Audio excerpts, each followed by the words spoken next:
اللہ تعالیٰ ہے سبحان اللہ۔ ایک بار آپ کسی قافلے کے ساتھ کہیں تشریف لے کے جا رہے تھے، ڈاکو نے آپ کے مال و اسباب کو لوٹا تو ان کو چند بوریاں ملی۔ جب وہ بوریاں کھولی گئیں تو ان میں کچھ مٹی کے ڈھیرے نظر آئے۔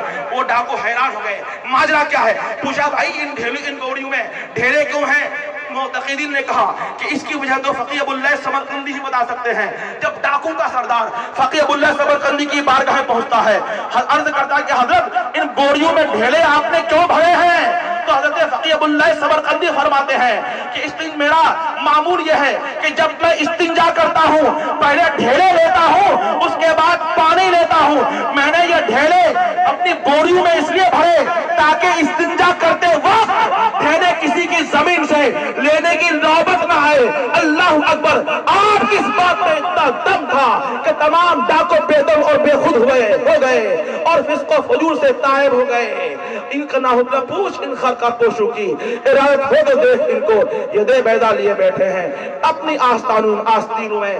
آپ دیکھیں ان بزرگان دین کے تقوی و طہارت کو، ان کی پرہیزگاری اور دینداری کو۔ یہ حضرت امام اعظم رحمت اللہ تعالی ہیں۔ ایک بار آپ کسی گلی سے گزر رہے ہیں، آپ کے پاؤں کی ٹھوکر سے کیچڑ اڑ کر کے ایک شخص کی دیوار پر جا لگتی ہے۔ ہم دیکھیں کہ ہم دوسروں کو کتنی تکلیف پہنچاتے ہیں، غیبت کر کے، چغل خوری کر کے، اعضاء کے ذریعے اعضاء کے ساتھ اشارے کر کے، طرح طرح سے نت نئے انداز سے اپنے مخالفین کو، اپنے معاصرین کو، اپنے گاؤں اور سماج میں رہنے والے لوگوں کو تکلیفیں پہنچا رہتے ہیں۔ مسلمانوں یاد رکھو، آپ جس کو تکلیف پہنچا رہے ہیں اس کی نسبت اور اس کا رشتہ صرف ہمارے اور آپ سے نہیں ہے، خدا سے بھی ہے، رسول سے بھی ہے۔ جس کو آپ تکلیف پہنچا رہے ہیں زبان سے ذریعے سے یا اعضاء جوارح کے ذریعے سے، حدیث میں آتا ہے من اذا مسلم فقد اذانی ومن اذانی فقد اذى اللہ، اور کما قال، جس نے حضور فرماتے ہیں جس نے کسی بھی مسلمان کو، یہ قید نہیں کہ پرہیزگار کو یا عالم دین کو، کسی بھی مسلمان کو جس نے تکلیف پہنچائی، حضور فرماتے ہیں اس نے مجھ کو تکلیف پہنچائی،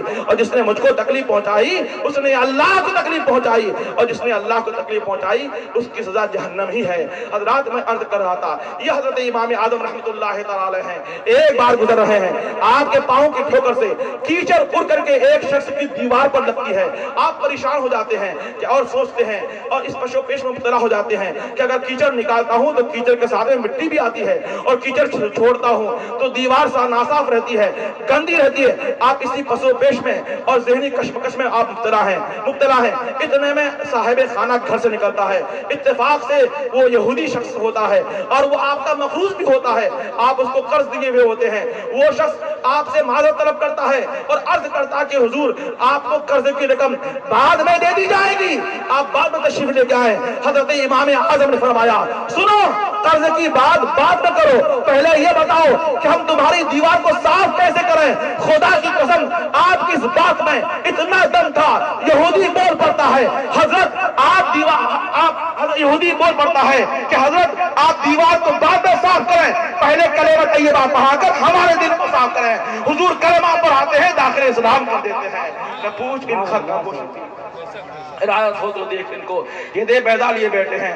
آستینوں میں ہم ان بزرگان دین سے، حضرت دیوان جی سے، حضرت بندگی سے، شاہ تفضل حسین سے، شاہ صاحب سے، مولانا تاج الدین سے، مولانا شریف سے، زیم العلماء سے، حضرت یوسف سے اس لیے منسلک ہیں۔ ہم ان سے دلی محبت اس لیے کرتے ہیں کہ ہمیں گناہوں سے بچاتے ہیں، فسق و فجور سے بچاتے ہیں۔ ارے جب تک حیات ظاہری میں موجود ہوتے ہیں ہماری رہنمائی فرماتے ہیں، اور زمین میں ہوتے ہیں اپنے فیضان سے ہمیں شاد کام فرماتے ہیں۔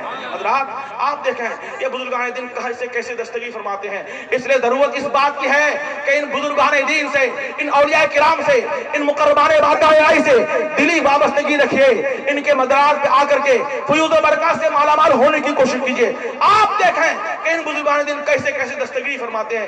ہمارے خانقاہ عالیہ رشیدیہ میں بیعت کے وقت یہ مریدین سے اور یہ عہد و پیمان لیا جاتا ہے کہ ہم نے پیروں کا دامن اس لیے تھاما، ہم نے پیروں کا دامن تھاما، ہم نے دین و دنیا کے خاطر پیروں کا دامن تھاما۔ حضرات آپ دیکھیں کہ خانقاہ رشیدیہ کے مشائخ کرام کیسے کیسے دنیا میں بھی ان کی حیات ظاہری میں بھی دستگیری فرماتے ہیں اور حیات ظاہری کے بعد بھی دستگیری فرماتے ہیں۔ کیسے کیسے لوگوں کو فسق و فجور سے بچاتے ہیں،